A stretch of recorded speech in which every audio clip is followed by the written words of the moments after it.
The School of Medicine at the Università degli Studi di Napoli Federico II, directed by Professor Luigi Califano, Professor Maxillofacial Surgery and Dean of our school, consists of integrated groups of specialists, surgeons and researchers. In the past 20 years, one of the fields of excellence within the neuroscience of our university has been the endoscopic endonasal transphenoidal surgery of the pituitary region, introduced by our group in Europe for the first time in 1997, and later on extended to the whole midline skull base.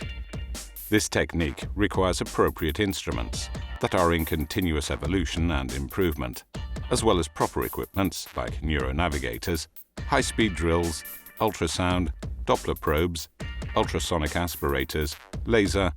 and possibly the use of robots.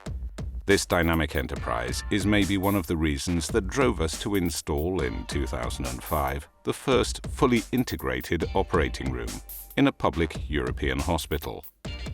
Such operating room allows to manage all the devices through a single panel, controlled by the surgeon directly at the operating field,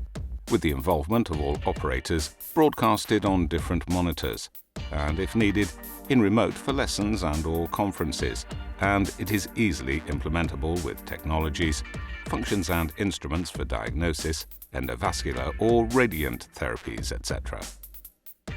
The main pituitary tumor topic explains the close cooperation with the Department of Molecular and Clinical Endocrinology and Oncology, where Professor Anna Maria Colau and her team have equipped a research lab for molecular biology investigations, preparations of cell cultures, new pharmacological molecules study, in addition to the management and follow-up of patients with such neuroendocrine disorders.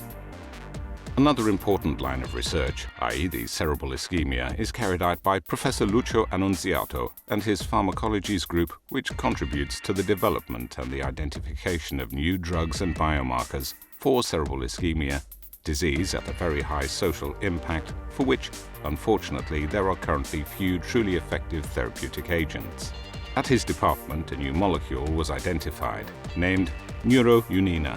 that in animals has shown to have a save potential on a significant portion of cells involved in the ischemic process. The key reasons that guide our group for past, present and future progresses are the close interdisciplinary cooperation and, above all, the massive involvement of young generations.